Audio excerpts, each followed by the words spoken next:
BJP. സർക്കാർ മൂന്നാമതും അധികാരത്തിൽ വന്നുവെന്ന് പറഞ്ഞിട്ടും കാര്യമില്ല. അദാനി ഗ്രൂപ്പിന്റെ കഷ്ടകാലം പൂർവാധികം ശക്തമായി തന്നെ തുടരുകയാണ്. ഇന്ത്യക്ക് പുറത്ത് അമേരിക്കയിലും കെനിയയിലും ശ്രീലങ്കയിലുമെല്ലാം അദാനി ഗ്രൂപ്പിന്റെ വ്യവസായങ്ങൾ തകർന്നു തുടങ്ങുമ്പോൾ രാജ്യത്തിനുള്ളിലും സ്ഥിതി വ്യത്യസ്തമല്ല. ഉത്തർപ്രദേശിലെ അദാനി ഗ്രൂപ്പിന്റെ സംരംഭങ്ങൾ നിയമലംഘനങ്ങളാണെന്ന കണ്ടെത്തലുകളാണ് കോടതികൾ നടത്തിയിരിക്കുന്നത്. എന്തായാലും സാമ്പത്തിക വർഷം അവസാനിക്കാൻ പോകുന്നതിനിടയ്ക്ക് അദാനി ഗ്രൂപ്പിന്റെ സാമ്പത്തിക സ്ഥിതി വിവരക്കണക്കുകൾ പുറത്തു വന്നിരിക്കുകയാണ്. അദാനി ഗ്രൂപ്പിന്റെ 2025 സാമ്പത്തിക വർഷത്തിലെ വിപണി മൂല്യത്തിൽ 21% ഇടിവാണ് രേഖപ്പെടുത്തിയിരിക്കുന്നത്. 3.4 ലക്ഷം കോടി രൂപയുടെ നഷ്ടമാണ് ഇതുമൂലം ഗ്രൂപ്പിന് ഉണ്ടായിട്ടുള്ളത്. വിപണിയിൽ പൊതുവെ ഉണ്ടായിട്ടുള്ള അസ്ഥിരതയുടെയും വർദ്ധിച്ച നിയന്ത്രണങ്ങളുടെയും പരിശോധനകളുടെയും ഇടയിലാണ് ഈ ഉണ്ടായിട്ടുള്ളത്. അദാനി ഗ്രൂപ്പിൽ ഏറ്റവും കൂടുതൽ നഷ്ടമുണ്ടായിട്ടുള്ളത് അദാനി ഗ്രീൻ എനർജിക്കാണ്. ഏതാണ്ട് പകുതിയോളം അതിൻ്റെ വിപണി മൂല്യം ഇടിഞ്ഞിരിക്കുകയാണ്.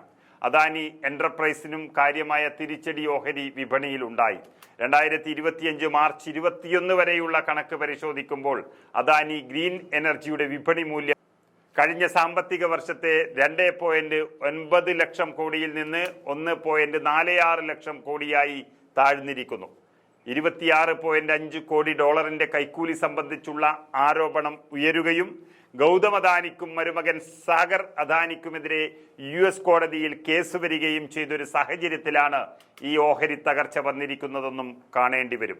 അദാനി ഗ്രൂപ്പിലെ ഏറ്റവും പ്രധാനപ്പെട്ട കമ്പനിയായ അദാനി എന്റർപ്രൈസസിന്റെ ഓഹരി വില 27% ഇടിഞ്ഞു താഴ്ന്നത്.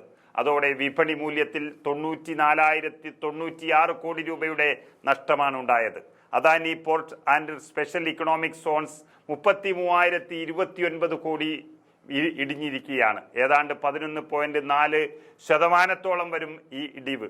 Adani total gas, Adani energy solutions എന്നീ കമ്പനികൾക്കും യഥാക്രമം 31.84%, അതുപോലെ 18.95% എന്നിങ്ങനെ വിപണിയിൽ ഇടിവുണ്ടായി കഴിഞ്ഞു. അദാനി സിമന്റ് കമ്പനികളിലെയും ഈ വീഴ്ച ബാധിച്ചിട്ടുണ്ട്. ACCയുടെ ഓഹരി 23.1%, അംബുജ സിമന്റ് ഓഹരി 15.92% ഇടിഞ്ഞിരിക്കുകയാണ്. കാർഷിക മേഖലയിൽ അദാനി വിൽമറിന് 17.35%, സംഗി ഇൻഡസ്ട്രീസിന് 36.84% വീഴ്ച സംഭവിച്ചു കഴിഞ്ഞു. ഈ പ്രതിസന്ധിയുടെ ഭാഗമായി കാർഷിക മേഖലയിൽ നിന്ന് പിന്മാറി അടിസ്ഥാന സൗകര്യ മേഖലയിൽ കൂടുതൽ ശ്രദ്ധ പതിപ്പിക്കാൻ അദാനി കോർപ്പറേഷൻ തീരുമാനിച്ചിരിക്കുകയാണ്. സംഗി ഇൻഡസ്ട്രീസിനെ കഴിഞ്ഞ ഡിസംബറോടെയാണ് ബിസിനസ് തന്ത്രമെന്ന നിലയിൽ അംബുജ സിമന്റ്സ് പൂർണ്ണമായും വാങ്ങിയത്. പൊതുവെ ഊർജ്ജ മേഖലയിൽ സാഹചര്യങ്ങൾ അനുകൂലമാണെങ്കിലും അദാനി പവറിന്റെ 2.11% ചെറിയ മൂല്യശോഷണം നേരിട്ടത് ഈ തിരിച്ചടി ഇരട്ടിയാക്കുമെന്ന ഘടകമാണെന്ന് കാണാം. അതേസമയം അദാനി വാങ്ങിയ മാധ്യമ സ്ഥാപനമായ NDTVയുടെ ഓഹരി മൂല്യത്തിലും കാര്യമായ ഇടിവാണുണ്ടായത്. 41.58% NDTVയുടെ മൂല്യം ഇടിഞ്ഞത്. ഇന്ത്യൻ ഓഹരി വിപണിയിൽ ഉണ്ടായിട്ടുള്ള വിശാല വെല്ലുവിളികളുടെ പ്രതിഫലനമാണ് അദാനിക്ക് നേരിടേണ്ടി വന്നിട്ടുള്ളത് എന്നാണ് കണക്കുകൂട്ടൽ.